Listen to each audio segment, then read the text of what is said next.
Assalamualaikum warahmatullahi wabarakatuh. Awalul kalam, Allahumma salli wa sallim ala sayyidina wa habibina wa rasulina wa uswatina Muhammad wa ala alihi wa sahbihi ajma'in. Apa khabar semua? Ni hauma, kaifahalukum? Sihat ya? Alhamdulillah. Semoga anda berada dalam keadaan sihat sejahtera. Dan terima kasih diucapkan kepada anda yang sudi setia bersama kami dalam Tanyalah Ustaz, biar tahu jangan keliru. Dan Alhamdulillah saya Da'i Hadari kembali bersama dengan anda, temankan anda untuk pagi yang indah ini.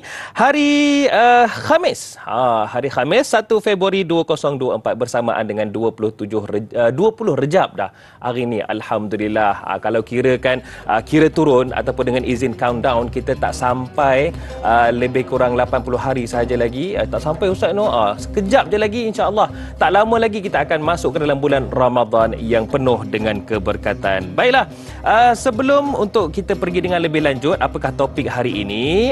Patik Da'i Hadari, wakil bagi seluruh kru produksi Tanyalah Ustaz TV3 serta keluarga besar TV3 dan TV9, merafak sembah dan setinggi-tinggi ucapan tahniah kepada ke bawah duli Yang Maha Mulia Seri Paduka Baginda Yang di-Pertuan Agong yang ke-17 Sultan Ibrahim ABD Almarhum Sultan Iskandar, dan juga ke bawah duli Yang Maha Mulia Seri Paduka Baginda Raja Permaisuri Agong Raja Zarif Sofiah binti Almarhum Sultan Idris Shah atas pengurniaan dan dimasyhurkan sebagai Yang di-Pertuan Agong untuk yang ke-17 buat Malaysia. Semoga Malaysia dipayungi rahmat oleh Allah Subhanahu Wa Taala dengan pemerintahan Yang di-Pertuan Agong.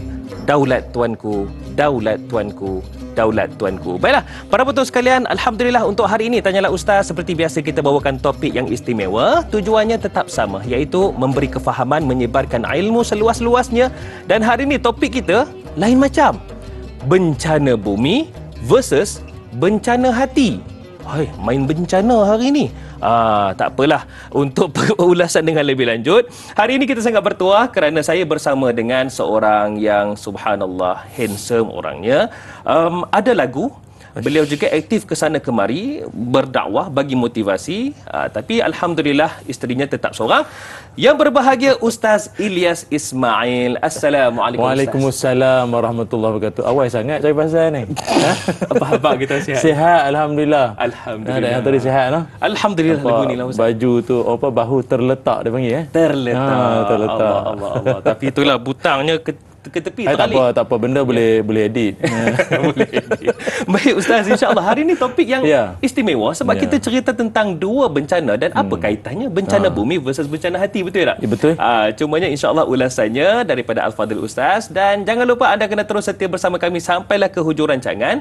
Dan yang menonton ni boleh sebar luaskan ilmu ini. Anda yang menonton di Facebook terutamanya di media sosial kami, boleh sebar luaskan dengan tekan butang share, ataupun anda juga boleh tonton siaran ini secara high definition ataupun secara definisi tinggi di www.tonton.com.my. Baiklah, dengan lafaz bismillahirrahmanirrahim. Ustaz, ramai kelam kabut. Mana taknya mula-mula cerita pasal gempa bumi, tsunami pula mai. Tak habis tsunami, tanah runtuh pula. Allahu Akbar. Jadi ramai yang risau tentang bencana bumi ni. Tiba-tiba hari ni kita cerita tentang bencana hati. Apa gambaran perbincangan kita? Baik, terima kasih. Assalamualaikum warahmatullahi wabarakatuh. Bismillahirrahmanirrahim. Alhamdulillahirabbil alamin. Wassalatu wassalam ala Rasulillah wa ala alihi wa sahbihi ajma'in. Qala rabbi shrah li sadri wa yassir li amri wahlul 'uqdatam min lisani yafqahu qawli. Allahumma barik lana fi Rajab wa Sya'ban wa ballighna Ramadan. Allahumma inna nas'aluka 'ilman nafi'a wa rizqan thayyiba wa 'amalan mutaqabbala. Amin ya rabbal alamin. Amma ba'du. Terima kasih pada adinda saya Da'i Hadari. Seterusnya pada seluruh kru penerbitan Tanyalah Ustaz dan juga para penonton di luar sana, tak kiralah pelbagai lapisan di kalangan para alim ulama, asatizah, tuan-tuan guru, Para pemimpin yang disayangi dan seterusnya, tak lupakan pada mak saya, mak mentua dan semua sekali lah, nak sebut sekampung jenuh. Semualah yang disayangi. Moga-moga dalam rahmat Allah semuanya. Amin ya rabbal alamin. Dan ya hadari, betul. Tadi kita ada sebut tentang topik kita bencana bumi atau bencana di bumi versus bencana di hati. Mungkin ada orang rasa tak ada perkaitan langsung. Dia kata antara tsunami ke, bencana alam ke, dengan bencana yang membabitkan hati-hati manusia yang berlaku pada dunia hari ini ataupun saban tahun yang berlaku macam-macam. Adakah ini ada perkaitan satu sama lain? Ataupun kalau ada kaitannya, di mana dia punya dasar perbincangan dia itu? Ini saya nak sebutkan. Kata para alim ulama, dunia bila nak menjelang kiamat, akan berlaku beberapa bentuk bencana. Pertama sekali disebut bencana sosial, bencana yang bersifat kemasyarakatan. Apakah bencana masyarakat itu? Termasuklah konflik, rusuhan, peperangan dan juga penularan wabak. Ini disebut sebagai bencana bersifat sosial, bencana dalam masyarakat. Rusuhan, tak puas hati antara pihak sana pihak sini, peperangan, kezaliman, penindasan. Orang yang sepatutnya mendapat hak tak mendapat hak yang sepatutnya. Ini bencana sebenarnya. Betul. Walaupun dia tak membabitkan alam, betul, tapi dalam masyarakat tu bergaduh benda-benda ini yang tak berkesudahan. Yang sebenarnya akibat daripada bencana pergaduhan dalam sosial ini, dia akan mengakibatkan bencana yang lain pula. Krisis itu, krisis ini dan banyak lagi. Satu. Keduanya adalah bencana juga, iaitu bencana kegagalan teknologi. Itu bencana sebenarnya. Apa antara contohnya? Pesawat jatuh, tren ataupun kereta api tergelincir, pesawat hilang, kapal karam dan sistem down. Ini semua bencana sebenarnya. Yang dahulunya atau yang kebiasaannya, teknologi ini menjadi tempat kita untuk memudahkan urusan harian. Betul. Tapi akhirnya dengan dia kita tak boleh harap lagi dah. Allah. Tak boleh harap lagi dah. Sistem macam dulu kan, masa kita musim PKP dulu kan, tembak dahi pula. Apa nama? Pengimbas suhu. Pengimbas suhu. Cakap orang kampung kan.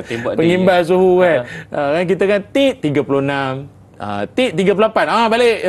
Demam. Balik. Tapi ada orang tu dia tik 16 suhu kan. Ingat aku cicak apa 16. Maknanya dengan dia pun al-bingungi.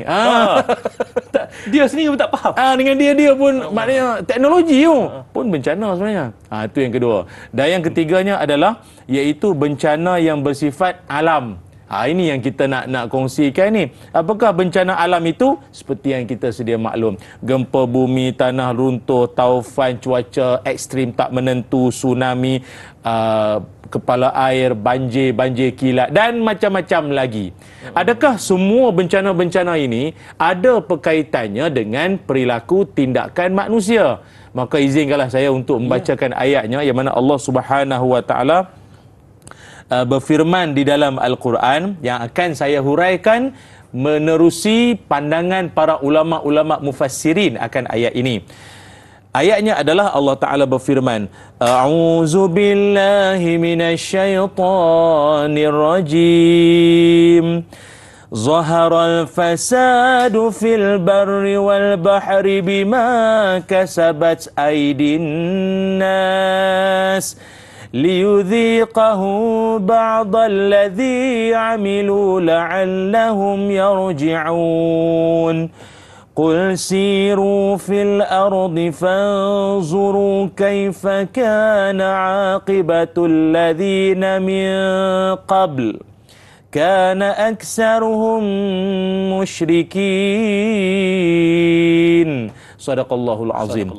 Allah Subhanahu wa taala berfirman, telah timbul bermacam-macam kerosakan, bala bencana di darat dan di laut disebabkan apa yang telah dilakukan oleh tangan-tangan manusia.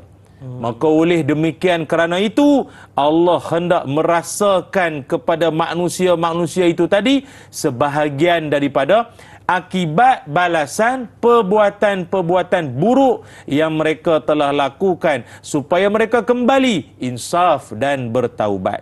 Katakanlah, mengembaralah kamu di muka bumi. Kemudian lihatlah bagaimana hujung kesudahan orang-orang yang telah lalu. Siapa? Orang yang telah dibinasakan oleh Allah Subhanahu wa taala menerusi bencana-bencana yang pelbagai episodnya di dalam Quran maupun dalam hadis-hadis Nabi. Kebanyakan mereka siapa? Iaitulah orang-orang musyrik. Surah Ar-Rum ayat 41 hingga ayat 42.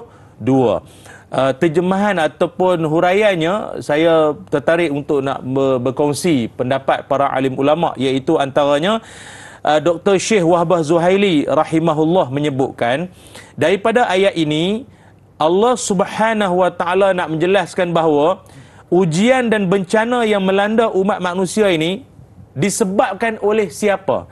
Disebabkan oleh perbuatan manusia yang bersikap kufur, syirik, melampau batas, melakukan maksiat, meninggalkan perintah Allah. Di samping mereka juga melanggar hak yang sepatutnya hak orang lain. Dia bantai habis, dia balut habis hak-hak orang habis semua. Kezalimanlah senang fahamnya itu. Maka akibat daripada perbuatan-perbuatan tersebut, maka mereka ditimpakan dengan bencana yang pelbagai. Jadi huraian Dr. Syekh Wahbah Zuhaili ini menjadi satu jawapan kepada mana-mana orang yang kata jangan nak kait ustaz-ustaz ni pasal banjir, ini semua balasan Allah, ini semua bencana ini Allah. Tak boleh cakap macam tu. Ayat Quran ni, ayat Quran. Maka ia pasti ada kaitan untuk manusia ini ambil iktibar. Walau bagaimanapun, tidaklah semuanya bencana itu menandakan kemurkaan Allah. Ada setengah-setengahnya itu Allah mengirimkan bencana ini sebagai tanda kasih sayang Allah, yang disebut sebagai kafarah, mungkin nak hapus dosa, ataupun sebagai ibtila, Allah nak mengangkat darjat. Dia orang baik-baik kan, macam apa berlaku di saudara-saudara kita di Aceh, kan, mereka dikenal sebagai Serambi Mekah kan. Memang mereka ni bagus, solat berjamaah, memang pelaksanaan subuh pun macam Jumaat. Hebat, memang hebat. Dan dilanda pula dengan tsunami itu sebagai Allah nak mengangkat darjat mereka. Lah tu. Pasca Aceh tsunami itu pula menjadikan mereka jauh lebih hebat daripada sebelumnya lagi. Ini Allah angkat darjat lah. Namun ada juga tak terkecuali manusia yang akibat kerana maksiat yang mereka buat melampau sangat ini, maka akhirnya berlakulah bencana di bumi kerana bencana di hati. Saya terfikir sejenak, antara yang mungkin kita sedia maklum, ia berlaku satu penyakit yang sehingga kini, dari dulu sehingga kini tidak ada penyembuh lagi ataupun tiada ubat lagi, iaitu HIV akibat daripada perbuatan seks serambang ataupun hubungan seks sejenis. Itu pun adalah sebaik-baik renungan buat kita sepatutnya. Baik Ustaz, daripada mukadimah tadi, saya tengok mukadimah pun dah berapi. Berapi ni belum lagi dia punya api gunung berapi lagi. Allah Subhanahu Wa Taala menceritakan dalam Al-Quran tentang kekuasaannya. Dan Allah menyatakan banyak kali, Allah kata afala tatafakkarun, afala tadhakkarun, mudah-mudahan kamu berfikir, mudah-mudahan kamu mengambil iktibar. Tapi manusia tetap tidak merenunginya, tak faham. Maka Allah hantarkan ujian untuk membuktikan kekuasaannya supaya manusia faham dan sedar. Tapi masih ada yang lalai. Kenapa Ustaz? Kenapa lalai itu? Kalau jawapan tuntasnya kena tanyalah pok-pok tu yang korang ni kelalai kan, kenapa? Dah dihantar, diturunkan Quran dah, Nabi dah, ulama dah, pendakwah dah, dalam Al-Quran pun jelas. Apa lagi mau kan? Semua dah ada. Sebab itu tak dinafikan memang ada manusia ini, dia dipanggil sebagai manusia yang dipanggil apa? Bukan setakat degi dah. Dipanggil aladul khasim. Aladul khasim ini iaitu manusia yang jenis keras kepala. Itu kapla batu juga ada duduk. Itu kapla batu punya orang. Banyak keras. Banyak keras. Susah tu. Dia memang degil sungguh. Allah. Bukan setakat degil. Kalau setengah-setengah manusia zaman dulu, Nabi datang mengajar. Umat bunuh Nabi tu pasal boring aku. Itu haram, ini haram. Segala haram apa halal. Nanti ada Nabi baru katanya. Nabi baru pula. Jadi kerana terlalu keras kepala mereka ini, menjadikan mereka akhirnya terus-menerus dalam keingkaran. Dan akhirnya nasihat secara dakwah, nasihat secara lembut dah tak makan. hantam kasih bagi bencana tu, baru dia ketika itu macam Kanaan ataupun anak Nabi Nuh dan juga umat-umat yang lain datang bencana itu, ini barulah kami bertaubat, kami kembali. Tak ada apa lah zaman tu, ataupun waktu itu dah tak ada apa dah. Cuma yang berpeluangnya itu Nabi Yunus alaihissalam punya kaum je lah. Dalam banyak-banyak Nabi, dia punya ending dia semua yang memang habis lenyap gitu kan. Tapi kaum Nabi Yunus ada petanda sempat bertaubat, langitnya gelap semua, dan akhirnya mereka pun happy ending lah. Sudahnya mereka sempatlah bertaubat ataupun kembali ke jalan Allah Subhanahu Wa Taala. Jawapan dia adalah keras kepala, degil yang tak berkesudahan, maka mereka ini tak jalan kalau sekadar nasihat saja, kecuali kena bagi bencana, barulah mereka akan insaf dan umat-umat selepasnya ambil iktibar. Okey, itu dia. Supaya janganlah, saya tanya soalan tu bukan apa, supaya kita buka fikiran kita, jangan degi sangat. Kita kalau anak degi bukan main lagi rotan tu, tak tanya soal siasat dah. Kalau mak ayah dia degi lagu benar pula. Okey, nantikan selepas ini banyak lagi perbincangan kita. Terus bersama kami. Tanyalah Ustaz, biar tahu jangan keliru.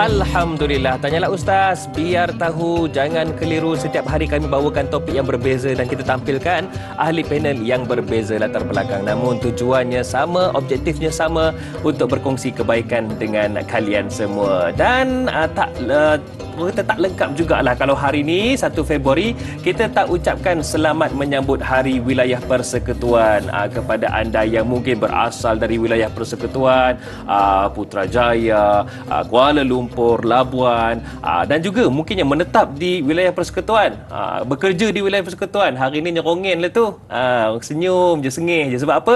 Cuti. Alhamdulillah. Tapi cuti-cuti pun, jom sama-sama dapatkan manfaat ilmu daripada perbincangan bencana bumi versus bencana hati bersama dengan yang berbahagia Ustaz Ilyas Ismail yang handsome. Baik, Ustaz. Dia sengih pula. Di Facebook ni ada sahabat kita, Intan Zurina Abdul Razak. Dia kata, Ustaz, adakah bencana hati terbesar apabila kita hidup dengan hati yang mati?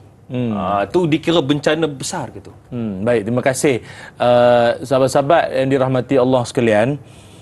Perkaitan di antara bencana di bumi dengan bencana di hati, dan balik pada soalan sahabat kita ni, bencana terbesar adalah bencana hati itu adalah bila hati itu mati. Itu semestinya. Yang kita nak huraikan lebih panjang ni adalah akibat daripada matinya hati seseorang itu. Banyak dalam Quran, dalam surah At-Taubah, Allah Subhanahu Wa Taala menyebutkan bahawa ciri-ciri seseorang yang hatinya telah mati sekalipun adalah, pertama, dia semayang. Dia semayang, tapi dia semayang dalam keadaan malas. Dia semayang, tapi bayanglah kalau tak semayang macam mana. Dia semayang juga, tapi dia semayang tu dalam keadaan hujung-hujung waktu, dalam keadaan malas, dalam keadaan yang sangat keterpaksaan lah. Maknanya baru angkat tangan takbiratul ihram tu, muak. Wah, bawa seperti yang muak. Dia malas, dia senang faham macam ni lah. Dia semayang isyak, lagi 5 minit nak subuh. Macam tu. Itu isyak apa tu? Dah lah subuh lah ni lewat. Dia semayang isyak pukul 6 pagi. Orang ingat tahajud? Bukan. Isyak 4 rakaat. Allahu Akbar. Dia malas. Lagi apa lagi? Yang keduanya adalah dia bersedekah. Tapi dia bersedekah, kata Allah dalam surah Taubah itu, adalah karihun. Sedekah yang dihulurkan penuh kebencian. Mengungkit-ungkit lah. Tu salah satu lah. Tapi dia dalam dia memberi tu, dalam benci. Minta. Orang kata orang tak nak bagi, nak lah. Ambil. Dia macam tu. Dalam keadaan benci. Badan sihat, kerjalah sendiri. Tuan-tuan kalau nak menyumbang, nak sedekah. Tapi kalau rasa tak nak bagi atau rasa macam berat nak bagi ke lain, sebenarnya sangka baiknya tuan-tuan bukan tak nak sedekah dia, tuan-tuan nak sedekah pada pihak lain. Tak apalah. Tak payahlah menghina orang yang dia dalam keadaan membenci tu. Itu pun salah satu sebenarnya. Dalam Allahumma salli ala Muhammad, surah apa lagi? Al-A'raf disebutkan, orang yang hati yang bermasalah, hati mati ni pun dia sudah tertutup jiwa dia kepada mana-mana nasihat. Dia tak mau dah. Tak boleh terima nasihat. Ataupun kalau dia menerima nasihat pun, jawapan balas dia kembali adalah begini. Contoh, dia tak nak lagi dah dengar Quran, hadis, dia tak mau. Macam dulu ada sekali tu, saya tak kata orang yang jumpa saya ni hati dia mati, dah. Tetapi sebagai nak contoh memudah fahamkan. Dia kata, Ustaz, saya masalah itu keluarga, tempat kerja, bisnes, member, partner, pom-pom. Jadi saya nak minta Ustaz nasihat lah saya. Oh, dia minta nasihat. Jadi kita baru nak bismillah nak nasihat ni. Tapi nanti dulu Ustaz, nanti dulu. Ustaz, tolonglah jangan suruh saya sembahyang taubat. Tolong jangan suruh saya istighfar, jangan suruh saya kembali pada Allah lah apa bagai, saya tak mau. Itu klise dia tu. Itu ayat dah biasa dah. Jumpa mana-mana ustaz ke itu je lah suruh. Paling-paling suruh minum air zam-zam, hati penerang hati. Saya tak mau dah, saya nak dengar benda lain dah. Minta maaf, sahabat kita tu barangkali dia belum dengar penjelasan ini. Tapi harapnya lepas dia dengar ni, tolonglah. Itu tanda-tanda hati mati tu. Dia dah tertutup terhadap nasihat agama. Padahal nasihat dalam agama tertinggi. Yang itulah sebenarnya. Macam ada orang kata, kita pesan dia, wabashiri sabirin kan. Berita gembira untuk orang yang bersabar, banyakkan sabar, Allah bersama. Engkau cakap, tak boleh macam tu. Sebenarnya tak boleh berkata sedemikian. Kerana bimbang-bimbang itu juga petanda hati seseorang telah pun mati. Balik pada soalan tadi tu, bencana hati paling dahsyat bila hati itu telah mati. Kalau dah solat pun rasa malam-malam, macam mana nak datang khusyuk? Nauzubillah. Okey Ustaz, kita ada pemanggil di talian ketika ni, kita nak raikan. Assalamualaikum. Waalaikumsalam warahmatullahi wabarakatuh. Da'i Hadori dan juga Ustaz Ilyas Ismail. Saya Umar Abdul Majid dari Felda Cini Timur 3. Lama tak dengar suara. Itulah. Saya tak berpeluang Ustaz. Peluang tak diberikan kepada saya. Jarang diberi kepada caller-caller ni sekarang ni. Jadi soalan saya begini Ustaz. Da'i Ustaz sihat Da'i dan Ustaz sihat Alhamdulillah Haji. Macam ni lah Haji. Makin sihat. Ya. Jadi soalan saya begini Ustaz. Baru-baru ini contohlah di tempat saya lah, tidak pernah berlaku lagi bencana alam, banjir yang besar gitu. Jadi bila berlaku dalam 35 tahun dah saya tinggal di sini Ustaz. Inilah pertama kali datang banjir yang besar macam ini. Apabila satu bencana alam datang, akan adalah mulut-mulutnya kata Allahu Akbar, kenapalah jahatnya ke mulut aku ni, masjid kurang jemaah ke, ataupun perasaan hasad dengki penduduk di sini ke, yang dikatakan boleh mengundang apa tu bencana alam ni. Soalan saya, apakah boleh kita berpendapat begini Ustaz? Apakah kerana perangai kita yang tak begitu baik, atau PhD ini selalu sangat dengan satu perkara orang dapat itu didengki, orang dapat ini pun dia tak senang hati. Jadi apakah ini penyakit, apa bencana hati ini boleh mengundang bencana alam yang besar serupa ini Ustaz? Itu soalan saya Ustaz dan Da'i. Terima kasih banyak Ustaz dan Da'i. Assalamualaikum. Waalaikumsalam warahmatullahi wabarakatuh. Terima kasih Haji Omar. Dan kepada yang mungkin berhadapan dengan pelbagai musibah, termasuklah musibah banjir dan lain-lain, Allahumma yassir lahum wa la tu'assir lahum. Semoga Allah mempermudahkan urusan anda semua. Amin ya rabbal alamin. Baik Ustaz.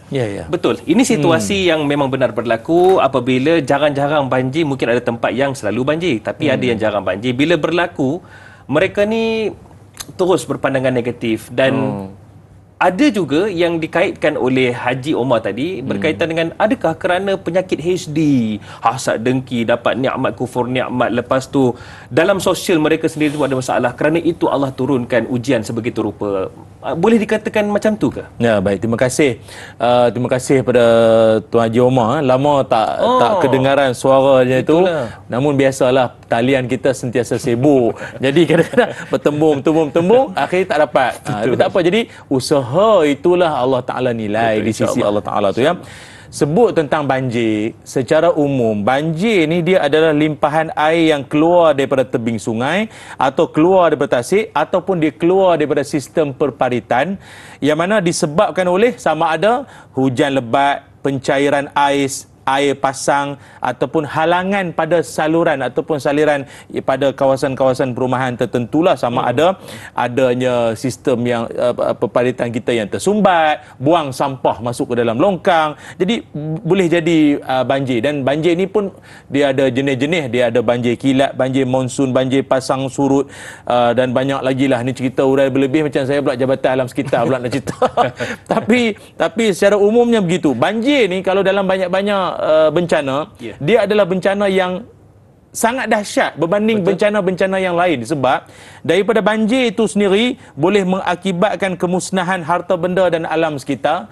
Daripada banjir itu sendiri juga mengakibatkan kehilangan nyawa. Daripada banjir itu juga akan mengakibatkan datangnya penyakit berjangkit bermacam-macam. Nak dapat bekalan air bersih, kemudian banyak lagi lah kerosakan harta benda. Walaupun ada orang rumah dia tak dinaiki air ataupun banjir, tapi rumah dia tinggi. Tapi dia terputus hubungan pasal yang rumah yang bawah-bawah tenggelam, dia nak turun tak boleh. Jadi kok mana pun dia pun sangkut. Yang bawah lagi lah dah bukan sangkut, tenggelam lagi dah.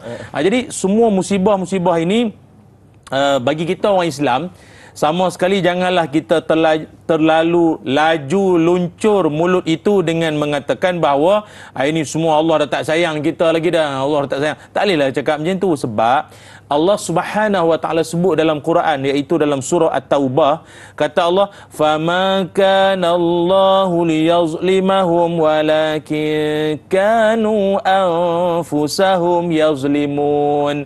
Kata Allah Subhanahu wa taala, Allah sesekali tak menganiaya, buat zalim pada mereka, tapi mereka lah yang buat zalim pada diri mereka sendiri. Surah At-Taubah ayat 70.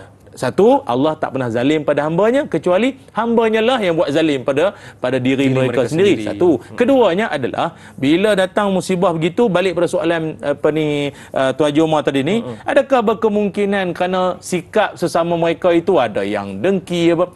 Alah Tuan Haji, sebenarnya dengki ni satu sifat yang paling tua dalam dunia, dalam sifat-sifat mazmumah ni.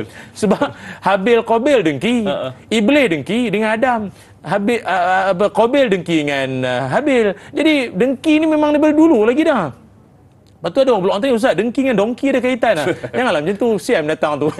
Kan? Macam Tuan Haji dapat menembusi talian, tak mustahil ada orang rasa tak senang hati, asyik dia je telefon tanya Ustaz, tak ada orang lain apa? Ada juga kadang tu.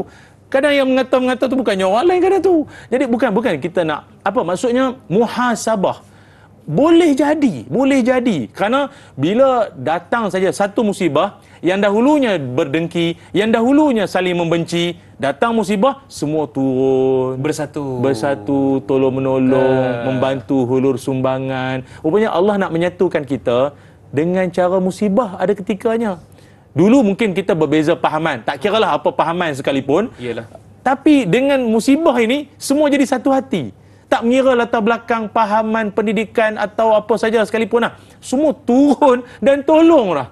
Walaupun kita kata, kita kan lain. Ada. Bencana datang, kita atas dasar kemanusiaan, kita hamba Allah. Jadi banyak hikmah dalam satu musibah.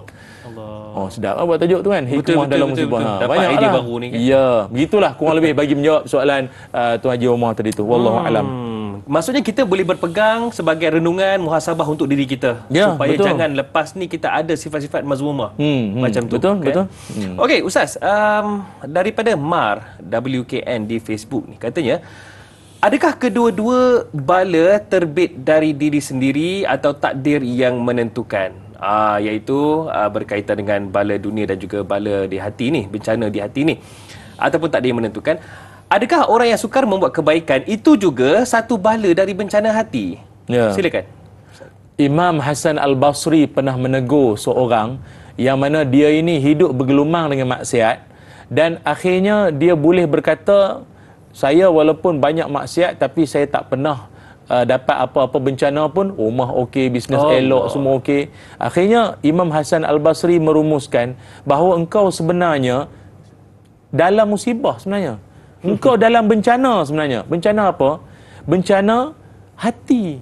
Maksudnya, apabila engkau terhalang daripada nak buat benda baik, itulah bencana. Orang, kalau Allah Ta'ala sayang, Allah akan panggil makin dekat dengan pelbagai jalan.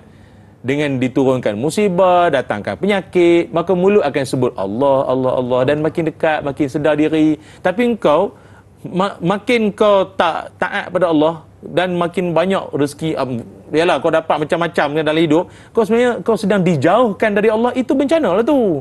Bencana secara tidak sedar, bencana di hati. Baik, itu sebagai muhasabah lah, renungan kita bersama. Kita kalau dalam hidup dapat banyak sangat nikmat, dalam masa yang sama kita makin jauh daripada Allah. Istidraj lah. Na'udzubillah min zalik. Istidraj tu datang perkataan daraja. Daraja tu tangga. Dia tangga. Means sedikit demi sedikit, jauh daripada Allah Ta'ala. Ataupun kata ulama, daraja tu, tangga tu maksudnya, kan tangga dia naik sampai satu tahap, piu, jatuh. Dia akan jatuh. Sebenarnya Allah sedang meninggikan tempat jatuh seseorang. Allah. Ada orang dia akan jatuh juga ke mana pun, tapi jatuh dia mungkin kelepek tapi ada orang Allah angkat lambung, jawatan, harta, kekayaan, pangkat, isteri, kekayaan, lawa ya. Follow. Contoh. Siapa isteri tu? Okey, dia follower makin ramai. Kan. Tinggi supaya Allah nak hempas dia daripada tempat yang sangat tinggi. Jatuh ranak habis kehidupan dia. Itu kita takut. Jadi berbalik soalan sahabat kita ini, Mal WKN sebut, kalau adakah ianya takdir daripada Allah ataupun memang berpunca daripada manusia itu sendiri, kedua-duanya betul. Allah Ta'ala yang berhak menentukan segalanya, dan akibat kerana perbuatan manusia itu sendiri pun ya. Kalau tengok dari segi sirah, ulama-ulama merumuskan, umat dulu, dia punya bencana yang menimpa dia adalah disebabkan apa yang dibuat pada orang. Dia kena balik. What you give, you get back. If you not get back, you go back. Back to Allah. Back to Allah lah. Susah betul lah orang bedah cakap sini. Sebab saya pun dulu Oxford kan, punya Oxford. Kamus lah baca, bukan belajar. Oxford lu start. Kan. Okey, jadi antara musibah yang, tapi banyaklah musibah kita nak cerita ni. Kan. Kalau nak saya urai sekarang ke atau macam mana kita? Kita sambung saat lagi. Sebab seronok juga bila cerita pasal istidrak tadi tu kan. InsyaAllah sambungannya sekejap saya lagi. Jangan ke mana-mana, tanyalah Ustaz, biar tahu jangan keliru.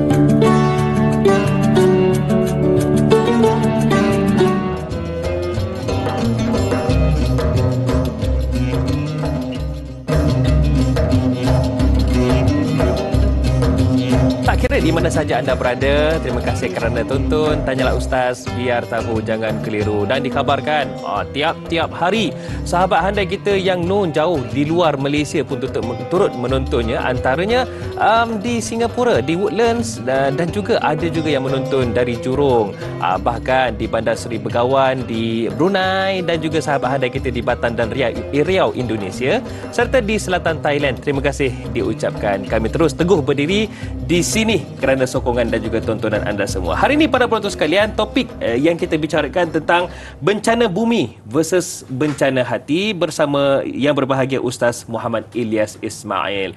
Baik Ustaz, sambungan tadi Ustaz. Ya.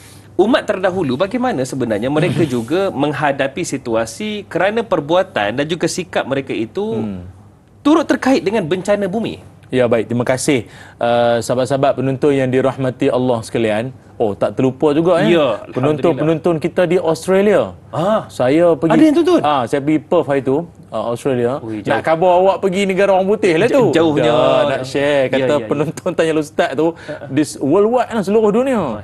Saya pergi, dia orang kenal, dia orang tahu kan. Tapi bukan Mak Saleh lah, orang Melayu kita tu Mak Saleh don't understand what I said. Tapi dia orang mengikuti. Saya ucap tahniah lah. Semoga platform Tanyalah Ustaz ini senantiasa mendapat keredaan Allah kerana menyebarluaskan dakwah dengan pelbagai ilmu-ilmu yang disampaikan asatizah kita lah, dan semestinya moderatornya kena kredit sikit lah. Okey. Allah. Jadi bencana umat terdahulu, antaranya mereka kena disebabkan oleh apa yang mereka kenakan pada orang lain. Kezaliman. Dia kena balik. Contohnya begini. Kalau dahulu kita pernah dengar apa yang menimpa pada kaum Nabi Lut alaihi salam kerana perbuatan songsang mereka itu. Akibat perbuatan songsang mereka itu, maka akhirnya Allah Ta'ala datangkan gempa bumi yang dahsyat, angin yang kencang, hujan batu, dan diterbalikkan bumi itu, tanah itu tempat mereka berada itu, yang bawah jadi atas, atas jadi bawah. Allah. Terbalik. Sebab apa terbalik? Kata para ulama, adalah kerana perangai dia orang terbalik. Engkau ada isteri, tapi engkau mencari lelaki. Terbalik. Jadi engkau pun diterbalikkan. Oh, bimbang. Lagi apa lagi? Kaum Nabi Syuaib alaihi salam sebagai contoh. Kaum Nabi Syuaib, mereka ini didatangkan oleh Allah Subhanahu wa taala dengan apa? Digugurkan batu-batu yang menghancurkan daripada langit semua ini. Kerana apa? Kerana sikap mereka adalah kerana satu, mereka ini kalau orang lalu lalang, dia road bully ke apa, pembuli jalanan. Dia akan tahan, dia akan gertak orang tu. Bagi tu. Rompak lah. Dia gertak, dia gegar orang. Jadi Allah balas balik, Allah gegarkan sekampung dia orang tu semua. Dan bila dia orang bercakap dengan Nabiullah Syuaib alaihi salam, mereka bercakap dengan nada yang sangat tinggi, terpekik-pekik, terjerit-jerit dengan nada macam seolah-olah contoh apa ni dengan Nabi tu, bukan dengan alim ulama mufti. Kalau hari ni minta maaf rakan-rakan Nurtizen apa? Nurtizen. Nah, kawan-kawan di media sosial kalau tak bersetuju dengan mana-mana ulama pun jangan hina ulama tu. Betul. Dan jangan hina pendapat dia. Kan ulama ni jangan main-main, daging dia beracun. Dia punya cakap tu bahaya, mulut masin. Jadi dulu-dulu dah Allah Taala tunjukkan dah orang yang tinggi suara menengking para nabi ni akhirnya apa jadi? Selepas ni. Amboi. Dia boleh gantung. Kita boleh gantung selagi boleh. Okey, kita ada pemanggil di talian ketika ini. Oh, ada ya. Assalamualaikum. Halo. Ya, Assalamualaikum. Waalaikumsalam warahmatullahi wabarakatuh, Dai. Ya, Encik Baharudin ya. Ya, saya ni salah seorang yang bertuah pagi ni selepas di rumah. Cuti hari ni ya. Terima kasih lah pada TV3 dan ruang bicara apa ni. Baik, alhamdulillah. Ustaz pagi ni Ustaz. Ya, silakan Encik Baharudin. Ustaz, berkenaan dengan bencana bumi, bencana hati. Bencana bumi saya tak mau sebutlah. Semua orang dah tahu kan bencana sekarang ni kan macam-macam. Tapi bencana hati ni saya nak selitkan berkenaan dengan tanggungjawab Ustaz. Sebab apabila bencana-bencana bumi ini berlaku kan, kita kena memilih pemimpin atau seseorang untuk dipertanggungjawabkan menjaga kebajikan kita dan juga kita nak jaga keadaan kita ni. Tapi yang masalahnya sebelum dipilih itu, dia punyalah ceria, punyalah macam-macam, dia boleh cakap dia lah yang terbaik, dia yang terbaik, yang terbagus lah. Macam-macam dijanjikan lah. Tapi bila dah pilih tu dah lain jadi Ustaz. Baik.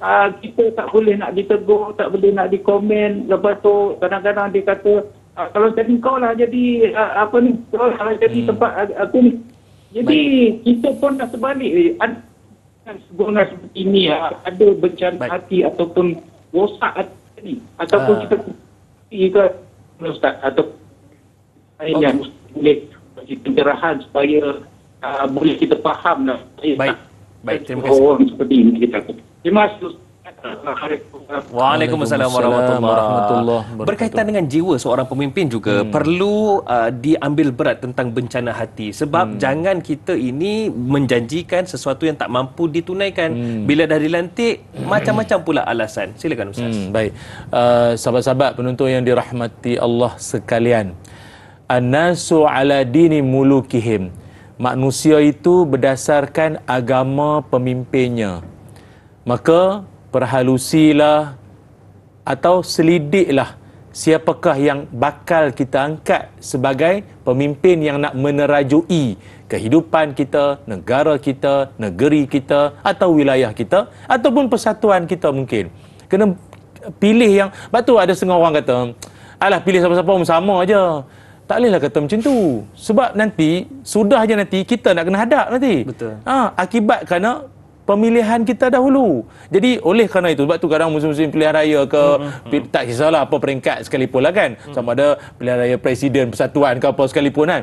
Benda-benda ni perlu, kita kena study. Kenal latar belakang siapakah orang yang bakal kita angkat dia ni. Sebab benda ni penting. Kerana kalaupun kita dah tak ada nanti satu hari nanti, dia juga akan meneruskan untuk ni anak cucu legasi kita pula. Sebab itu Sayyidatina Aisyah radhiyallahu anha pernah menyebutkan bahawa aku dalam rumah ini aku pernah dengar Nabi Muhammad sallallahu alaihi wasallam berdoa, ya Allah, kalau ada di kalangan umatku yang dia mendapat jawatan dan dia melaksanakan jawatan tu dengan penuh amanah, dengan penuh kejujuran, dengan sebaiknya, maka engkau pemudahkanlah hidupnya ya Allah. Akan tetapi kalau dia dipilih oleh rakyat ataupun masyarakat sebagai pemimpin dan akhirnya dia apa yang berlaku adalah kezaliman, dia tak melaksanakan tugas dengan sepatutnya, maka ya Allah, engkau persulitkanlah hidup dia tu, susahkan hidup dia tu nanti. Ni terjemahanlah dia adalah doa dia tu. Tapi tugas sebagai seorang yang memikul tanggungjawab bukan mudah. Dalam kalangan sahabat-sahabat Nabi Muhammad sallallahu alaihi wasallam, sebab saya katakan begini ya. Kepemimpinan, susah nak susun ayat macam tu. Kepimpinan lah senang. Kepimpinan ni dalam satu bab dia bakat juga sebenarnya. Bukan semua orang lahir-lahir dia boleh jadi dia boleh leader. Kan? Kalau rasa gayat tak mampu jangan. Itu saja. Tapi kalau dah tak ada pilihan, tak siapa orang lain, kita yang layaknya. Kalau semua bakat kata tak layak, semua tak layak kan. Kalau tidak nanti dia akan membawa kesan yang sebaliknya, buruk pada masyarakat. Dalam kalangan sahabat Nabi ada yang juga memohon jawatan, nak jawatan tu. Kerana kita tahu sahabat Nabi mulia belaka semuanya, iman hebat semua. Mereka lah ya. Namun ada di kalangan sahabat Nabi ni ada pembincangan panjang pula ceritanya, saya ringkaslah. Nabi sebut pada dia, depan-depan Nabi kata, innaka dhaifun. Mu lembek. Dhaif, engkau tak boleh. Engkau tak boleh nak memikul tanggungjawab ni, tak boleh. Soal keimanan, soal malam-malam sembahyang berpuluh rakaat, mereka terbaik. Itu cerita lain. Nak memimpin orang ni, dia bukan soal janggut sampai ke pusat, serban nombor 2 kilo, pakai cakap orang putih manjang kan, baju lawa. Sikit-sikit cakap, you know, which is which is so, ini boleh jadi pemimpin. Belum tentu. Setakat cakap, setakat penampilan luaran saja belum tentu. Dia ada kriteria dia yang panjanglah pula, jadi tak jadi bencana dah nanti. Tapi nak bagi tahunya, semua di luar sana, para penonton sekalian, termasuk para pemimpin yang kita kasihi, yang kita doakan kebaikan semuanya, hal memimpin orang ni adalah hal yang serius, hal yang sangat serius. Sebab itu Khulafaur Rasyidin, daripada Sayyidina Abu Bakar sampai Sayyidina Ali dan seterusnya, mereka kalau dapat je jawatan ni menggigil, tak boleh tidur semalaman. Kerana apa? Mengenangkan tanggungjawab yang sangat besar. Kata Sayyidina Umar, kalau ada seekor kambing yang mati di hujung kampung, dalam luar pengetahuan aku, apa aku nak jawab di depan Allah? Kambing yang mati tu. Orang kata kalau manusia tu sungguh, ni kambing. Nak menunjukkan bahawa mereka sangat memandang berat. Bukan memikirkan dengan jawatan dia boleh mendapat pendapatan. Ingat tu. Bukan dengan jawatan untuk mendapat pendapatan. Tidak sama sekali. Yang dia fikir, apa aku nak jawab depan Allah Ta'ala nanti. Moga-moga dengan itu, dia dapat menyedarkan kita semua yang secara tak langsung, saya pemimpin pada keluarga saya. Saya juga pemimpin pada syarikat saya. Dan Hadari pun sama. Dan semua kita adalah pemimpin secara tak langsung. Beramanah, bertanggungjawablah kita. Berintegriti. Itu sangat penting. Sedangkan seorang ketua keluarga akan ditanya kelak di hadapan Allah tentang keluarganya. Ini kan pula ketua masyarakat. Allahu Akbar, besar tanggungjawab. Baiklah, kejap je lagi. Apa yang wangi ni? Bau dah. Bau apa? Saya bau sebelum tadi ni. Kejap lagi. Tanyalah Ustaz, biar tahu, jangan keliru. Tapi dia...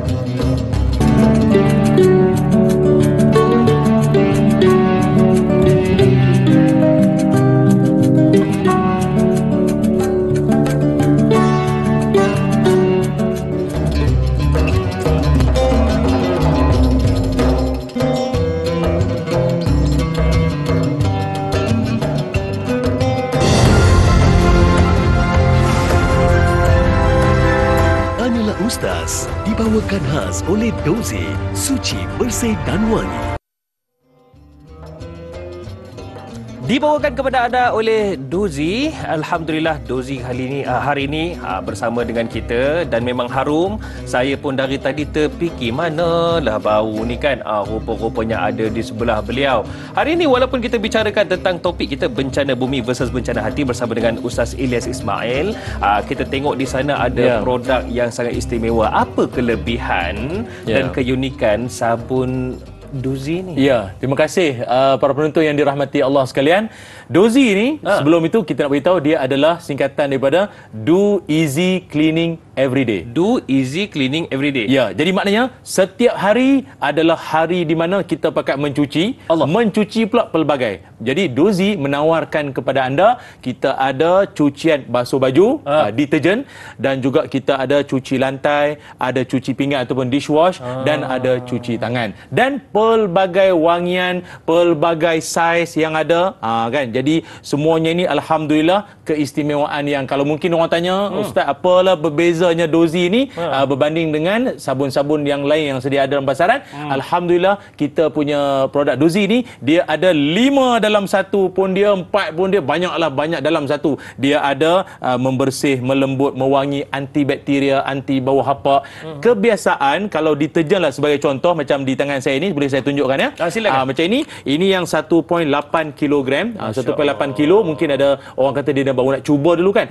Okey, kalau yang ini dan juga sabun yang lain jugalah, termasuk juga yang ada di tangan saya ni, dia juga adalah pembersih ataupun dia deterjen, sabun, dan juga pewangi, pelembut pun dia sekali yang ni. Jadi tak perlu anda nak cari pelembut yang lain, pewangi yang lain, semua dia dah sedia ada. Dan wangian dia pula memang sedap, hingga kan kalau jemur dalam rumah sekalipun, satu rumah bau harum. Dia bau wangi semua. Itu yang saya berjatuh hati. Ini yang 1.8 kilo. Kita ada yang 10 kilo pun ada. Ada lagi besar lah. Main untuk keluarga yang besar, anda boleh guna yang 10 kilo pun boleh. Itu dia. Okey, kalau kita tengok lagi produk-produk yang lain tu unik sebab macam di sebelah ustaz tu kan, floor cleaning, cuci lantai ni, orang rumah saya kalau tengok ni senyum sengih dia. Boleh cerita sikit? Dia ada pelbagai haruman, tapi yang pastinya untuk cucian lantai ni yang saya pernah guna, dia punya buih pun banyak, harum pun dia. Lepas tu pula dia ada wangian yang tersendiri, hingga kan kalau kata serangga kecil pun tak minat nak lalu situlah. Dan dia juga tidak bahaya untuk kulit. Kalau setengah-setengahnya tu mungkin kalau ada yang mengalami alahan pada kulit, sangat bahayalah. Jadi kulit dia melepuh sikit, dia takut. kan. Jadi alhamdulillah dahlah kulit awak tu elok, perlu dijaga. Lepas tu pula dengan menggunakan ni cuci lantai yang sangat memudahkan. Sentai sekali dah boleh hilang mana-mana kotoran yang degil lah katanya, yang keras kepala, tak nak keluar tu, boleh guna ini. Dan juga kita ada hand wash, cucian tangan sebab menjaga kebersihan tangan, kerana kata ulama pun sebab apa, tangan ini dia adalah tempat banyaknya kuman. Kita makan, kita bersalam, jumpa orang, kerap cuci tangan dengan wangian yang pelbagai. Ada apple, ni kita ada wangian grapefruit dan juga strawberry. Itu Allahumma shalli Da'i Fahmi apa itu dia. Dia siap tekan dia memang Da'i Fahmi. Memang sur lah, memang menusuklah dia punya bau dia tu. Jadi saya nak mengajak para penonton semua, jom kita mengamalkan hidup yang bersih, hidup yang sehat. Lagi-lagi pula sabun Dozy ni dijamin halal oleh JAKIM. Itu kita nakkan keyakinan para penonton, kita guna barang apa sekalipun adanya halal, kita yakin untuk kita nak sama-sama gunakan seisi keluarga. Itulah saya seronok sebab saya tengok ada haruman yang pelbagai tu. Saya yakinlah boleh mungkin para penonton buat pemilihan mengikut kesesuaian apa yang anda suka kan.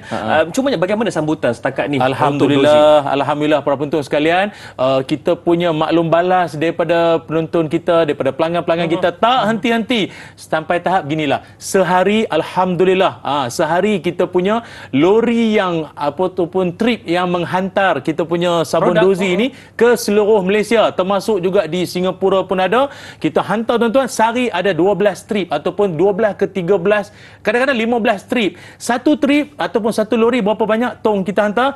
1000 tong. Jadi Masya dalam satu Allah. hari 12 ke 15 ribu tong kami hantar ke seluruh Malaysia dan juga Singapura. Jadi para penonton semua jangan buang masa lagi dengan produk yang bagus, dengan satu peluang untuk anda nak jana pendapatan bersama dengan kami di Dozy ini merupakan satu peluang yang sangat menarik. Nampak kalau dapat anda saksikan di kaca TV waktu ini, saya dan juga pengasasnya tu Datuk Syukri, kita merasmikan lori bergerak yang mana kita nak bawa sabun Dozy ini lebih dekat dengan pelanggan-pelanggan kita supaya lebih mudah nak diperoleh. Selain daripada, anda juga boleh hubungi stokis dan juga ejen-ejen kami di seluruh Malaysia dan juga Singapura. Bagi anda yang berminat untuk dapatkan, tak kisahlah sama ada deterjen, hand wash ataupun dishwash, boleh imbas kod QR yang tertera sekarang ni di kaca TV anda pada waktu ini, ataupun WhatsApp segera. Cepat tu lambat, maksudnya now. Segera nak jadi ejen, nak jadi stokis, amat dialu-alukan. Boleh bincang dengan pihak kami. Yang penting jana pendapatan. Akhirnya kita dapat berzakat, tolong ramai orang, dan alhamdulillah ramai dah ibu tunggal pun ada, golongan-golongan yang mungkin pendapatan dia terjejas selama ini menerusi Dozy. Izin Allah Ta'ala ramai telah dapat, ada yang buat sale stokis kita 5 juta ringgit setahun. Masya Allah. Sale 5 juta ada, 4 juta ada, dan kita bagi anugerah. Kita akan bagi anugerah pada stokis kita yang berjaya dengan apa ni, sebagai satu galakan untuk mereka lebih maju lagi. Okey, zaman sekarang zaman di hujung jari. Kita nak tahu juga platform media sosialnya, Ustaz. Ya, kita ada, alhamdulillah kita ada TikTok, kita ada Facebook, kita ada Instagram yang boleh anda berkomunikasi secara langsung. Macam sekarang ni dekat ruangan Facebook ada ruangan komen kan? Terus anda letakkan di ruangan komen, nak tanya ataupun anda nak apa, ataupun lebih senang lah ya, kita rasa anda terus saja WhatsApp ke nombor yang disiarkan ataupun dipaparkan sebentar tadi, atau boleh saya sebutkan sekali lagi, 0137958027. Siapa cepat tolong type di ruang komen sekali lagi, 0137958027. Itulah dia untuk mendapatkan produk Dozy yang pelbagai dan selamat untuk digunakan. Wangi dia tak boleh buat bincang. Tak boleh buat bincang dia punya Ini wangi kalau dia. kita bawa balik rumah ni, mesti Sedap. isteri senyum. Ya, lepas tu pula bila setiap kali basuh baju tu, kap ataupun setiap kali penutup yang anda gunakan ini tak perlu banyak. Tak perlu banyak, insya-Allah. Tak adalah cepat habis, no? Ya. Okey, itu dia. Kita orang lelaki kan macam tu ekonominya sikit kan. Kita nak jimat pembelanjaan keluarga itu. Kita nak tahu jugalah yang duk cakap ni, pengalaman Ustaz sendiri guna Dozy ni macam mana? Pertama kali dulu, saya mula-mula dengar baik-baik saya dapat dulu hadiah dulu mula-mula. Bukannya beli, saya dapat hadiah dulu. Lepas tu saya balik basuh baju, saya sendiri basuh. Lepas tu kita jemur. Hujan pula, jemur dalam rumah. Lepas tu saya balik berceramah. Saya balik saya kata, yang apa wangi sangat ni? Loh, ni kan yang sabun abang guna tu lah. Sabun apa? Dozy tu lah. Start daripada itu, saya dah jadi jatuh ke debu pula. Saya jatuh hati. Saya dah jatuh hati dengan Dozy tu, dan saya recommend pada mak mentua saya, mak saya, keluarga saya untuk pakat-pakatlah kita beralih untuk menggunakan sabun Dozy. Dia punya wangi tu dia sumbat hidung orang. Kan? Jadi saya mengajak anda semua untuk dapatkan sabun yang sangat wangi dengan pelbagai wangian yang ada, dan terpulang bagi anda mungkin dia kata, Ustaz kalau 10 kilo tu besar sangat, kami nak kecil sikit. Kita ada 1.8 kilo ada, dan juga mungkin ada yang nak cuba wangian terbaru. Kita ada yang keemasan tu. Itu lagi itu produk lagi terkini sedap. lah tu. Itu yang terkini punya lah. Anda boleh tengok di website ataupun di Facebook, Instagram ataupun di TikTok kami. Rakan-rakan kami sering buat live untuk rakan-rakan kita jugalah. Ataupun hubungi je stokis dan ejen yang berhampiran, insya-Allah. Selain daripada laman sesawang dan juga laman sosial Dozy, anda juga boleh pergilah ke Instagram peribadi Ustaz Ilyas Ismail. Di sana pun ada diceritakan tentang produk Dozy ini. Terima kasih kerana Dozy mengharumkan pagi Tanyalah Ustaz ini. Alhamdulillah. Baiklah, para penonton sekalian, kita akan tutup dulu di TV3 sambungan perbincangan untuk topik kita hari ini di TV9 sebentar sahaja lagi. Tanyalah Ustaz, biar tahu, jangan keliru.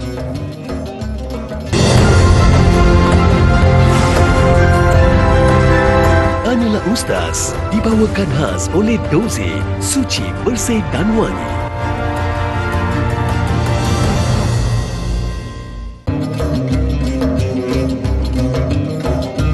Alhamdulillah, Para penonton sekalian, saya nak bawa anda untuk berfikir sejenak. Setiap hari, pasti kita akan berhadapan dengan pelbagai isu. Betul atau tidak? Dengar berita tadi pun, macam-macam isu. Bahkan ada juga persoalan-persoalan yang bermain di fikiran kita. Ada juga masalah yang membelenggu hidup kita.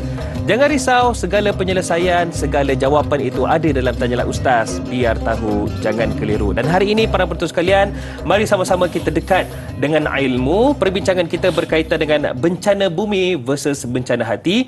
Bersama dengan yang berbahagia, Ustaz Muhammad Ilyas Ismail. Alhamdulillah. Baik Ustaz, kalau ikutkan bola sepak ni, dah masuk separuh masa kedua orang ni. Ref dah tiup dah whistle ni. Ada satu hadis Nabi SAW yang mana hadis Rasulullah SAW bersabda, mafhumnya, barang siapa dikehendaki oleh Allah kebaikan baginya, maka dia pasti diuji dengan suatu musibah. Hadis riwayat Bukhari. Soalan saya Ustaz, mewakili para penonton di luar sana, mungkin kalau diuji secara fizikal, kita boleh bersabar lagi. Tetapi kalau diuji dengan hati kita berdepan dengan hasad, dengki, benci, membenci, memandang serong kepada seseorang, bahkan memandang negatif terhadap satu-satu organisasi ataupun satu-satu persatuan, macam-macam lah. Macam mana nak ubati bencana hati ni? Baik, terima kasih. Sahabat penonton yang dirahmati Allah sekalian, kalau sekiranya seseorang itu dia berhadapan dengan satu bentuk musibah yang dia tu sendiri adalah orang baik lah, dia maknanya baik itu dalam erti kata mengikut perintah Allah, mengikut sunnah Rasulullah sallallahu alaihi wasallam. Dalam masa yang sama, dia diuji dengan bencana-bencana membabitkan hati. Maka sedarilah bahawa ia adalah salah satu daripada tanda kasih sayang Allah terhadap seseorang itu. Hadis yang yang ada dibacakan tadi, inna Allah Ta'ala iza ahabba qauman ibtalahum. Sesungguhnya Allah bila nak bagi satu kebaikan, Allah sayang pada hambanya itu, Allah akan berikan padanya ibtila lah, ataupun satu ujian musibah. Kan? Jadi termasuk musibahnya juga adalah membabitkan kemanusiaan ataupun sikap sifat manusia sekeliling. Itu pun bencana juga. Sungguh pun dia tak dilanda dengan banjir, tak dilanda dengan cuaca buruk ke apa sekalipun, tetapi dia dikelilingi oleh manusia yang bagaikan bencana bagi dia. Contoh keluarga ipar dua yang macam tu, dapat pula biras macam ini, dapat juga bapa mentua jenis macam tu, dapat juga rakan sepejabat begini, bos yang macam ini. Teringat saya akan satu hadis yang mana Nabi Muhammad sallallahu alaihi wasallam menyebutkan, khairul mu'min, sebagus-bagus orang beriman itu adalah yukhalitun nas wa yasbiru ala adhahum. Orang beriman yang bagus itu, kata Nabi, dia bersifat bercampur bergaul dengan manusia yang pelbagai, dan wayasbiru ala azahum, dan dia boleh bersabar dengan kerenah mulut cakap dia orang semua tu. Lebih bagus daripada mukmin juga, tapi mukmin yang tak bercampur dengan orang, tak boleh bersabar dengan orang. Itu. Jadi dia satu kredit lah untuk mana-mana orang yang dia boleh berada dalam suasana begitu. Jadi sebagai satu bahan muhasabah kita bersama adalah sungguh pun kita dikelilingi dengan manusia yang sedemikian rupa, anggap sajalah bahawa itulah jalan Allah nak bagi pahala pada kita, ampun dosa kita, dan Allah nak mengangkat darjat kita. Begitulah rasam kehidupan para penonton sekalian. Pasti diuji untuk Allah melihat siapakah yang imannya paling berkualiti. Baik Ustaz, kita ada pemanggil di talian ketika ini. Assalamualaikum. Waalaikumsalam warahmatullahi. Encik Ilyas Abu Bakar, orang Penang kita. Ya, orang Penang. Apa abang sihat no? Alhamdulillah Ustaz. Bahagia Ustaz. Alhamdulillah. Dan juga da'i hadari. Okey, silakan soalan. Bencana bumi versus bencana hati ni.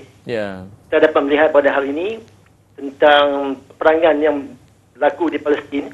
Kita tengok kehancuran yang berlaku di Palestin tu, hampir keseluruhan negara tu hancur. Tapi hati para pejuang Palestin ni masih kuat. Kita tidak mudah luntur lah. Apa yang keluar daripada ungkapan daripada lafaz mereka, ya Allah hasbunallah Hanya menyebut akan kebesaran Allah. Dan bagaimana pula kita yang di Malaysia ni, Ustaz, untuk mencontohi atau mengambil iktibar, kita dilanda banjir ataupun musibah-musibah kecil ni, kita ada melompat dah. Dan tidak orang tidak bersabar menghadapi ujian itu. Minta pencerahan daripada Ustaz. Adakah kita ni untuk mendidik hati kita untuk mengambil iktibar daripada Palestin itu sendiri?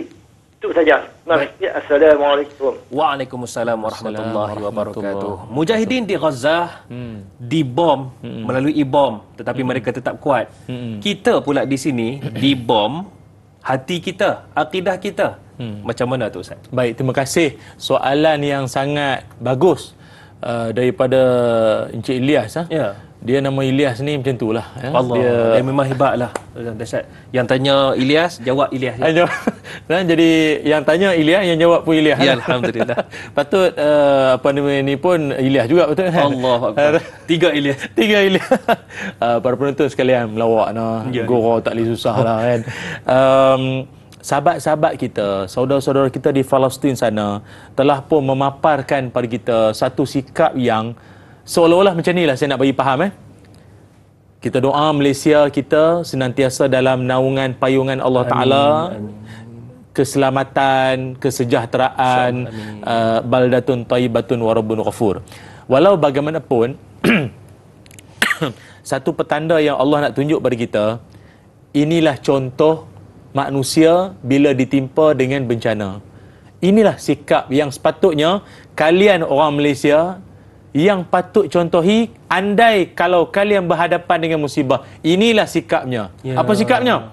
Walau rumah dibom, orang tersayang meninggal dunia di hadapan mata sendiri, bangunan hancur, semayang tak tinggal. Allah. Tolong orang tak pernah lupa. Tengok para doktor-doktor di hospital-hospital kan. Walaupun anak doktor tu sendiri pun terbunuh, dia boleh menyelamatkan anak orang lain. Tak ada pun dalam hati tu dengki. Tak ada pun dalam hati, biar padan. Anak aku pun dah mati, engkau rasa sikit macam mana anak tu mati. Tak. Ada pula di kalangan mereka boleh jawab, di saat saya sedang menyelamatkan nyawa anak-anak kalian ni, suami saya, adik saya baru mati. Baru dibom. Tapi hati dia untuk dedikasi terhadap kerja tu penuh kesungguhan. Wartawan tu kan, salah seorang tu kan, walaupun anak dia, menantu dia meninggal dunia, tapi dia tetap mengacara atau menyampaikan khabar ataupun berita terkini apa yang berlaku dengan penuh profesional. Sedang keluarga dia meninggal dunia. Ini Allah nak ajar. Kalian jangan jadikan alasan bencana-bencana ini untuk kalian tidak perform dalam kerja. Ini baru sikit punya hal pun dah macam-macam alasan. Sakit perut tu MC. Habis. Allah. Tak, yang sikit perut bukan dia. Kucing dia. Kucing dia sikit perut. Kucing dia sikit perut. Jadi dia ambil MC. Dia Munchkin. Tak tahulah kan, British short hair, Scottish ke apa kan. Sakit perut, yang sikit perut kucing dia. La ilaha illallah, apa cerita ni? Benda baru sikit. Jalan dah sesak dah. Kata lambat ni. Dia kata maaf lah jalan sesak tu ini. Lah baru sikit. Dah bencana dah. Ni kenapa sedih monyok ni sampai ambil MC? Allah. Kawan-kawan unfollow. Lah. Follower unfollow dekat apa ni Instagram. Murung terus. Allah. Kenapa bersedih hati ni nampak monyok sangat ni? Baru kena remove dari grup WhatsApp. Ya Allah, kecilnya jiwa.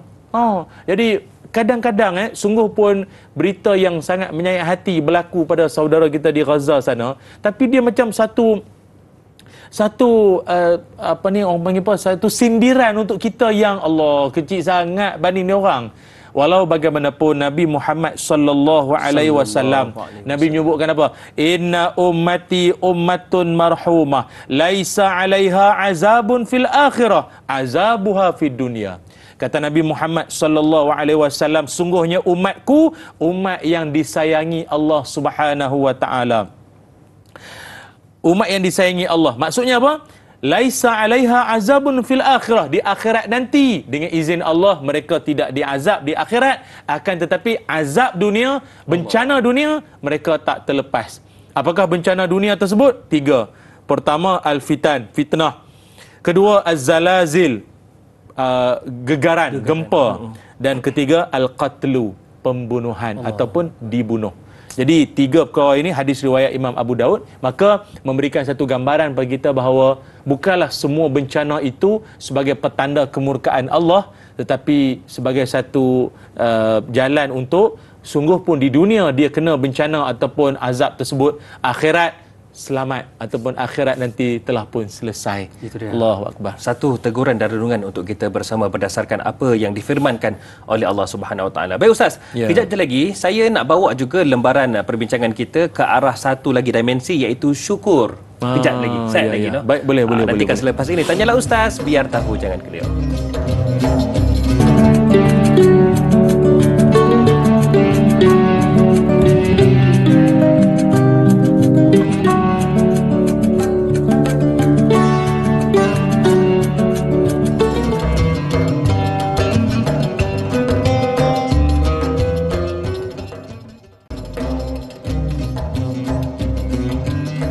Segala yang terbaik kami sajikan buat anda, termasuklah pagi-pagi awal begini kita murnikan dengan majlis ilmu.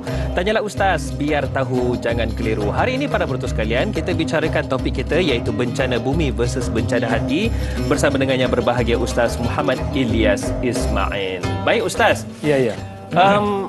Apa yang saya fikirkan dan mungkin kalau kita dapat renungi sedalam-dalamnya, sebenarnya kalau kita lihat macam yang Ustaz sebutkan di awal tadi, bencana di bumi ini juga akibatnya daripada tangan-tangan manusia, dan itu firman Allah Subhanahu Wa Taala.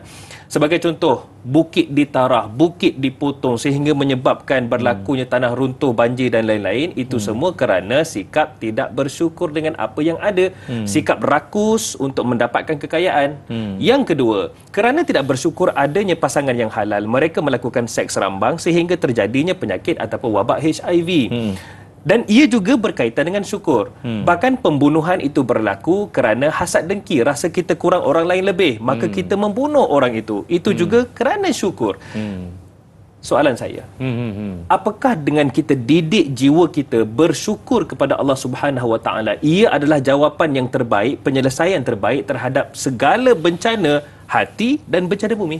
Baik, terima kasih sahabat penonton yang dirahmati Allah sekalian. Tidak kita nafikan bahawa syukur ini adalah satu sifat yang semakin lama semakin pupus dalam kehidupan kita. Dan perkara ini diakui sendiri oleh Allah Ta'ala dalam Quran sebagai zat yang maha kuasa yang menciptakan kita. Kata Allah Ta'ala, wa qalilun min ibadiyas syakur. Sangat sedikit di kalangan hamba-Ku yang bersyukur. Sikit sangat. Hatta kalau dalam surah Ar-Rahman sampai 31 kali Allah Ta'ala ulang. Fabi ayyi ala'i rabbikuma tukaziban. Mana nikmat Tuhanmu yang manakah yang kau nak dustakan lagi? Maknanya isunya berkait tentang syukur terhadap Allah Subhanahu Wa Taala. Dia syakara. Syakara tu maknanya terbuka. Kafara tertutup. Syakara ni terbuka. Terbuka maknanya melihat segala nikmat walaupun sekecil cuma lah sekalipun kan. Kafara, kufur itu maknanya tertutup. Orang kata kufur nikmat, dia tertutup daripada nampak nikmat tu. Dia kalau macam orang yang dia nampak nikmat Allah ni dan dia bersyukur dan mata dia terbuka, dia tak tergamak untuk nak buat segala bentuk kerosakan, kemusnahan tu semua. Dalam hadis Nabi Muhammad sallallahu alaihi wasallam bersabda, kata Nabi, "Innad dunya hulwatun khadiratun wa innallaha mustakhlifakum fiha." Kata Nabi, sungguh Nabi kata dunia ni manis. Nabi kata dunia ni manis, indah, menghijau. Dan sungguhnya Allah Ta'ala menyerahkan urusan dunia ni pada kamu semua. Alamnya, sungainya, gunung ganangnya, semuanya. Untuk kamu takbir ia dengan sebaiknya. Dan Allah dan Nabi SAW sebut di ujungnya, fayanzuru kaifa ta'malun, dan lihatlah bagaimana kamu lalu Allah Ta'ala akan lihat bagaimana kamu memperlakukan dunia ataupun alam ini. Dan berhati-hatilah dengan apa? Di ujung tu. Ini satu macam relate lah ya, perkaitan yang sangat rapat, iaitu Nabi sebut, fattaqud dunya wattaqun nisa. Berhati-hatilah kamu dengan dunia dan juga berhati-hatilah dengan perempuan. Kena hati-hati dengan perempuan. Berhati-hatilah kamu dengan dunia dan berhati-hatilah dengan perempuan. Ada lagi. Dan kata Nabi, fa inna awwala fitnati Bani Israel kanat fin nisa. Kerana fitnah ataupun ujian pertama yang berlaku pada orang Bani Israel adalah berkait dengan soal perempuan. Allah.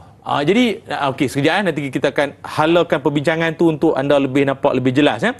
Syekh Fuad Abdul Baqi ada menyebutkan dalam mengulas hadis ini, kata beliau, Allah Ta'ala jadikan umat manusia ni sebagai khalifah, mentadbir alam bumi ni semua ni. Tapi disebabkan oleh kebiasaan dua isu ni gagal. Dua ini habis semua. Satu isu berkait pentadbiran alam, pengurusan alam. Keduanya bab perempuan. Itulah. Habis. Dan yang lagi menariknya lagi, Nabi SAW sebut kemusnahan ujian awal pada Bani Israel. Sekejap dulu, Bani Israel. Kita quote je. Dia orang dikenal sebagai bangsa apa? Bangsa cerdik. Majoriti Nabi pun Bani Israel. Betul. Menunjukkan apa? Cerdik belum tentu boleh kawal nafsu. Itu dia. Faham? Itu dia. Cerdik walaupun bijak, pandai, double degree, PhD ke master apa tahap sekalipun, nafsu ni satu different fakulti lah. Satu fakulti lain. Belum tentu kau boleh kawal nafsu terhadap perempuan. Itu sebabnya dengki, kenapa dapat perempuan lebih cantik, kahwin dengan dia, akhirnya bunuh.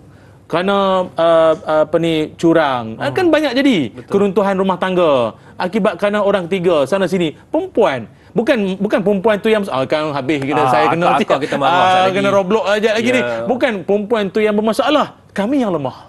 Allah. Kita yang lemah. Kita yang lemah. Allah. Jadi ayat macam tu dia baru sedap balik. Kan? Maknanya kita semua yang cakap ni pun sama. Ini adalah proses untuk kita tarbiyah jiwa kita agar jangan kerana perempuan, kerana ini semua maka membawa bencana yang jauh lebih besar. Anak-anak tak mendapat kasih sayang mak bapak, ayah pula ada perempuan lain, mak pula berkait dengan lelaki lain, bercinta dengan suami orang pula, na'udzubillah min zalik. Jadi ini semua akan hancur secara tak langsung. Na'udzubillah min zalik. Wallahu alam. Tu risau tu ustaz. Kadang tu suami pergi kursus kan, jauh-jauh seminggu. Tengok anak orang teringat anak kita, tengok bini orang terlupa bini kita. Na'udzubillah. Allah. Suami siapa lah tu? Allahu akbar. Baru sebut tadi ni. Okey Ustaz, soalan kita di Facebook. Fadli Mat Shah katanya, Ustaz, da'i dan semua kru tanyalah Ustaz. Soalan beliau, adakah kerana jauhnya seseorang itu daripada Allah serta tidak menjadikan Al-Quran dan hadis sebagai panduan hidup yang mendorong kehidupan seseorang itu kepada bencana sama ada di bumi maupun di hatinya sendiri? Jauh daripada Al-Quran, jauh hadis, itulah puncanya. Silakan. Baik, terima kasih. Sahabat penonton yang dirahmati Allah sekalian, amat benarlah apa soalan ni tadi, yang kalau ikutkan dalam soalan tu ada terkandung di dalamnya jawapan. Kerana dalam surah Az-Zukhruf Allah Subhanahu wa taala sebut manusia yang tidak mengendahkan ingatan Allah dan Rasulullah SAW ini, ingatan Quran lah khususnya, mereka ini akan nuqayyid lahu syaitan fahuwa lahu qarin. Allah Taala akan menetapkan bagi mereka itu khas untuk dia orang itu syaitan sebagai pendamping. Maka bila dah syaitan sebagai pendamping, sebagai BFF, best friend forever dia, akan pendamping dia, cakap dia, cara berfikir dia, luahan dia, dah macam syaitan dah. Dah sungguh. Dah mirip. Mirip syaitan dah. Allah. Hidup melaga-laga ke orang, hidup tak boleh tengok orang lebih, membenci, yang keluar di mulut, maki hamun, kata-kata kesat. Itu kan semua tu dorongan syaitan. Maka benarlah. Kalau kata orang tu jauh pada Allah Ta'ala, dia sangat dekat dengan dia adalah syaitan. Wallahu a'lam. Itulah. Sedangkan dalam surah yang kedua, surah Al-Baqarah ayat yang kedua, firman Allah Subhanahu wa taala, a'udzubillahi minasyaitonir rajim, dzalikal kitabu la raiba fihi hudal lil muttaqin. Kitab itu iaitu Al-Quran itu tiada keraguan di dalamnya, bahkan menjadi petunjuk bagi orang-orang yang bertakwa. Dan kerana itulah anda kena terus bersama dengan Tanyalah Ustaz, sebab kami akan terus berusaha membawa anda semua dan kita sama-sama dekat dengan Al-Quran, insya-Allah. Baik, soalan seterusnya Faizal. Encik Faizal bin Ahmad ni katanya, sabda Nabi SAW mafhumnya di akhir zaman Allah akan melemparkan ke dalam hati kamu penyakit wahan, ataupun wahn, iaitu cinta dunia dan takut akan mati. Adakah penyakit ini salah satu bencana hati? Mungkin Ustaz boleh kongsikan huraian tentang hadis ni supaya kita tak tergolong dalam golongan ni.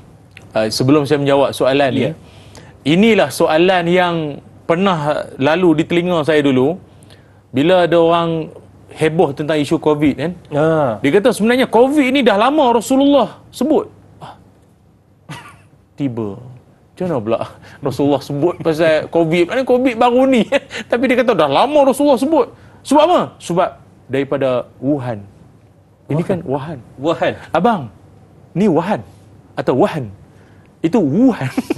Lain. Oh, lain Ustaz. Lain. Oh, ingatkan bahaya. Cakap jangan main logik akal. Bunyi nak nak wa. Lain bang. Selingan. Selingan. Okey. Apa soalan tadi? Adakah Wuhan? Ya. Jadi maknanya cinta dunia. Hubbud dunia wa karahiyatul maut. Maknanya umat Islam di akhir zaman nanti ramai Nabi sebut kan, tapi ramai itu bagaikan buih, seperti buih di karusai fil bahr, buih-buih di lautan. Buih mana ada orang jual buih? Buih tak ada orang jual. Sabun ada, sabun kita jual, tapi buih kita tak jual. Buih sendiri ya. Maknanya tak ada kualiti. Tapi rupanya macam mana umat akhir zaman ini boleh bagaikan buih-buih saja yang tak ada gunanya. Kerana apa? Kerana jiwa mereka telah pun bersarangnya cinta hubbud dunia, sayang cinta pada dunia dan benci akan kematian. Maka inilah juga kita nak kaitkan dengan soalan sahabat kita ni. Boleh jadi bencana hati itu berpunca daripada seseorang yang apabila hati dia terlalu sangkut dengan dunia ni, terlalu kuat sangat, pasak dunia dia kuat sangat, atau senang faham ujian kesenangan tu. Waktu para sahabat Nabi SAW, Nabi pernah tanya, adakah kalian inginkan hidup yang tak ada masalah, tak ada ujian, tak ada bencana, hidup okey-okey sajalah sampai meninggal? Sahabat kata, ya Rasul, mestilah nak hidup macam tu. Hujungnya Nabi berpesan. Nabi kata apa? Adakah kalian mahu jadi seperti kalhamiri dhallah? Kamu ni nak jadi seperti keldai yang dalam kesesatan? Apa maksudnya? Hidup kalau tak pernah ada musibah, tak pernah ada ujian, senang manjang, kau akan jadi sesat, kau akan lalai, kau akan jauh daripada Allah Ta'ala. Sebab itu sahabat-sahabat kita di Palestin, bila diwawancara, saya lupalah anak remaja, budak ke apa, tapi jawapan dia menggerunkan, membangkit jiwa kita. Apa perasaan adik, negara berperang, ibu ayah, ada anak sanak saudara terbunuh. Dia kata kami bersyukur. Alhamdulillah, summa alhamdulillah. Masya Allah. Ke Syria, saya lupa dah. Tapi tak apalah, maknanya saudara kita lah. Dia kata apa? Alhamdulillah, summa alhamdulillah. Segala puji bagi Allah. Dengan musibah ini, peperangan ini, kami sentiasa ingat pada Allah. Kalau sebelum ni kami ingat pada Allah 5 kali sehari semayang. Tak. Kami ingat pada Allah lebih 5 kali. Dalam sehari? Dalam sehari. Allahu Akbar. Malah berhari-hari. Baik. Satu sebenarnya teguran untuk kita juga. Ya, kan? Betul. Okey Ustaz, hari ini perbincangan kita bukan lain tetapi hanya untuk mencari koreksi diri ataupun renungan bersama dan perbetulkan diri itu lebih mustahak. Jadi sebagai pelantikan kita, bagaimana topik hari ini kita dapat jadikan pengajaran supaya kita jadi hamba Allah yang tergolong dalam kalangan hamba yang diredai. Baik, saya ingat 3 pesanan yang elok untuk kita sama-sama jadikan sebagai renungan kita bersama ya. 3 pesanan untuk yang terakhir ni. Pertama sekali, seperti yang saya sebutkan tadi, Allah Ta'ala tidak pernah sesekali zalim terhadap hambanya. Maknanya apa-apa yang berlaku pun, kezaliman itu adalah berpunca daripada kita sendiri manusia. Semua peringkat, dari pemimpin sampai rakyat, muhasabahlah. Satu. Kedua, apa jua yang berlaku semua, illa biiznillah. Semuanya berlaku dengan izin Allah Ta'ala. Sungguh pun apa berlaku tu kadang macam tak logik di kepala kita. Dia tu rajin semayang, dia tu kan rajin zakat, kenapalah perniagaan dia hancur, macam manalah dia boleh bankrupt. Jangan macam tu. Apa berlaku? Izin Allah. 2. Ketiga, setiap bencana yang berlaku ini ada hikmah di sebaliknya. Jangan hanya nampak pada musibah itu semata-mata, tapi lihatlah pada yang di sebaliknya, yang tersirat, yang mungkin pada tahun berlaku itu tak nampak lagi, tapi tahun-tahun mendatang mungkin terkeluar di mulut kita. Oh, hikmahnya rupanya Allah Ta'ala jadikan ni semua. Macam orang yang dah kahwin lah. Kadang-kadang dia kata, kenapalah aku tak dijodohkan dengan mamat sekian itu. Kahwin dapatlah suami sekarang. Lama menikah, Alhamdulillah kahwin dengan dia. Kalau aku kahwin dengan yang dulu, tak tahu jadi apa sekarang. Wallahualam, Allah Ta'ala maha mengetahui. Ini bukan bahasa orang kecewa, bukan. Ya. Bukan frans lah. Tapi bahasa orang move on. Allah. Sebab dia orang tak boleh nak move lagi. Wallahu a'lam. Baik, itu dia. Kita nak bagi tahu kepada anda semua para penonton sekalian, kami di Tanyalah Ustaz TV3, terutamanya di Wow Shop. Kami nak bagi tahu tentang Wow Shop ni. Wow Shop ada menyediakan peluang untuk anda infak Al-Quran. Inilah tempoh dan masa ketikanya untuk infak Al-Quran dengan mudah kepada pusat tahfiz dan rumah kebajikan yang terpilih. Rebut peluang ini untuk sama-sama berkongsi kebaikan dengan mereka. Jangan ke mana-mana dan terus menonton siaran Wow Shop selepas ini untuk mengetahui info dengan lebih lanjut, insya-Allah. Baiklah, untuk memurnikan program kita hari ini, dan kita nak minta doalah daripada Al-Fadhil Ustaz. Silakan Ustaz. Bismillahirrahmanirrahim. Allahumma salli ala Sayyidina Muhammad wa ala ali Sayyidina Muhammad. Alhamdulillahirabbil alamin, hamdan yuwafi ni'amahu wa yukafi'u mazidah. Ya Rabbana lakal hamdu kama yanbaghi li jalali wajhika wa 'azimi sultanik. Allahumma inna nas'aluka ilman nafi'a wa rizqan tayyiba wa 'amalan mutaqabbala. Allahumma aghnina bil ilmi wa zayyinna bil hilmi wa akrimna bittaqwa wa jammilna bil afiyah. Ya Allah, ampunkan dosa kami, ampunkan dosa ibu ayah kami, kurniakan kami ilmu yang bermanfaat, rezeki yang baik dan amalan kami diterima oleh-Mu ya Allah. Setiap musibah dan bencana ini sebagai jalan untuk Engkau makin memanggil kami dekat pada-Mu ya Allah. Rabbana atina fid dunya hasanah wa fil akhirati hasanah wa qina azaban nar. Wa sallallahu ala sayyidina Muhammad walhamdulillahirabbil alamin. Alhamdulillah, terima kasih kepada Al-Fadhil Ustaz Ilyas kerana sudi bersama dengan kami pada pagi ini. InsyaAllah kita akan bersama lagi Ustaz, InsyaAllah. Dan jangan lupa beli dozi. Berwangi. Berwangi, insyaAllah. Baiklah para penonton sekalian, sabda Nabi SAW, mafhumnya sesungguhnya dalam diri manusia ada seketul daging. Jika baik, maka baiklah seluruh anggota badannya. Jika andai daging tersebut rosak, maka rosaklah seluruh anggotanya. Dan daging itu adalah hati. Sama-sama bersihkan hati kita. Dan yang hadari, mohon permisi undur diri. Assalamualaikum warahmatullahi wabarakatuh.